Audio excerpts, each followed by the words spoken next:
Before we start this chilling story, tell us in the comments, where are you watching from and what time is it?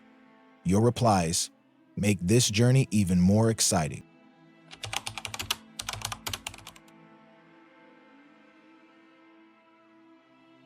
The village of Brackford lay on the edge of a dense forest, a place so shrouded in mystery that even the sunlight seemed hesitant to touch its ground.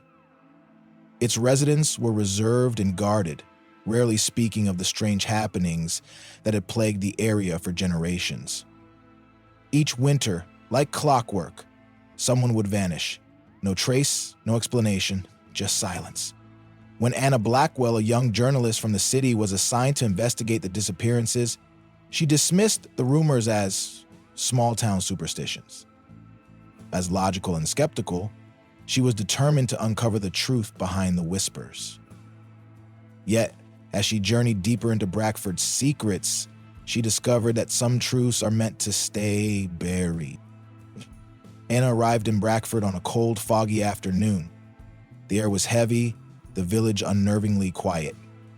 A handful of old cottages clustered around a stone path, the kind of place that seemed untouched by time.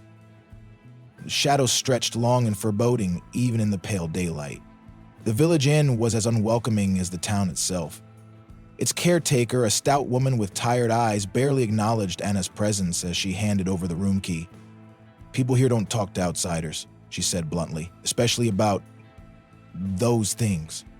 Unfazed, Anna began her inquiry at the town hall, a weathered stone building that stood like a relic of forgotten times.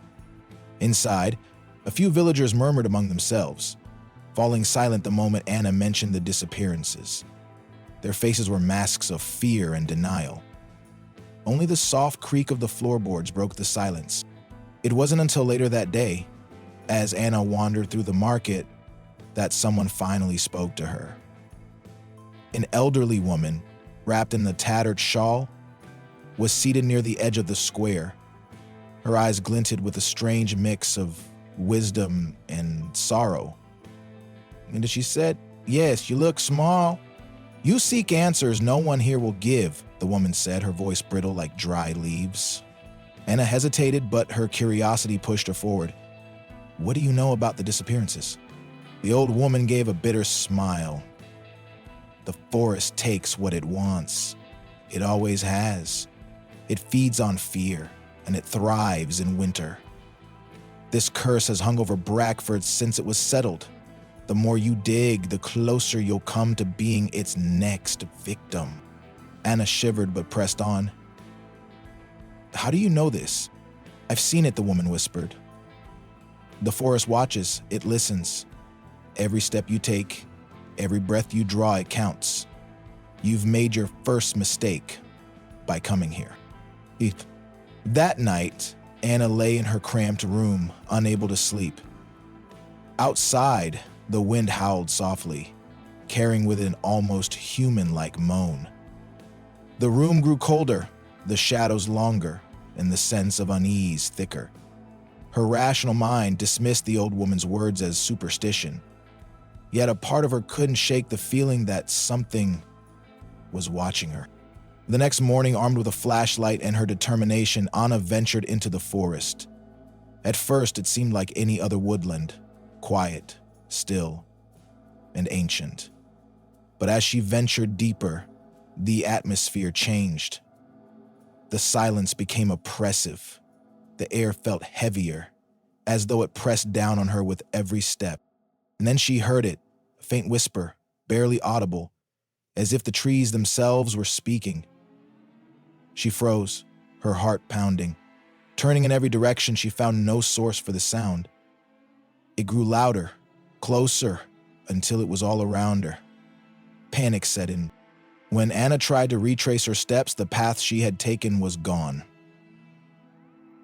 The trees seemed to have shifted, closing in on her like a living maze. The forest was alive, pulsating with an ancient malevolence. And she saw it, a figure cloaked in darkness, standing motionless among the trees. Its presence was overwhelming, suffocating, as if it drained the warmth from the air. Anna ran, the whispers turning to a cacophony of dissonant voices. The forest seemed to twist and writhe around her, the shadows chasing her every step. She didn't stop running until she burst out of the woods and into the village. Collapsing onto the cold ground, she gasped for air, her body trembling.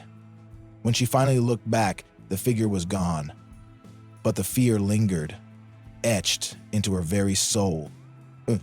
Brackford looked unchanged, but Anna knew better. The forest had shown her its true face, a visage of terror that defied logic or reason. She packed her belongings hastily, determined to leave before nightfall. As she prepared to go, the old woman appeared once more, standing silently in the doorway. "You've seen it now, haven't you?" Anna nodded, unable to speak. "Leave," the woman urged, "and never come back. You may have escaped, but the forest never forgets." Anna boarded the next train out of Brackford, the village receding into the mist as she fled. She didn't look back. Back in the city, Anna tried to move on, but the memories haunted her. She wrote a watered-down version of her report, leaving out the supernatural horror she had witnessed. Who would believe her anyway? She didn't seem to suppose in anybody. Still, every winter, when the nights grew long and the air turned cold, she could feel the forest calling to her, its whispers lingering in her mind. And then Brackford remained the same, a quiet, forgotten village on the edge of a cursed forest. Each year, the disappearances continued, and the forest claimed another victim. Anna had escaped with her life, but not her peace of mind. And deep in the woods, the ancient entity waited, feeding on fear, waiting for its next prey. Conclusion? Anna's journey revealed that some truths are better left uncovered. The forest was no myth, but an ancient, malevolent force that thrived on human fear. While Anna survived, the knowledge of what lurked in Brackford left her scarred forever. The village, bound by its silence, continued to suffer under the forest's shadow. Sometimes, survival isn't victory. It's merely an extension of the inevitable.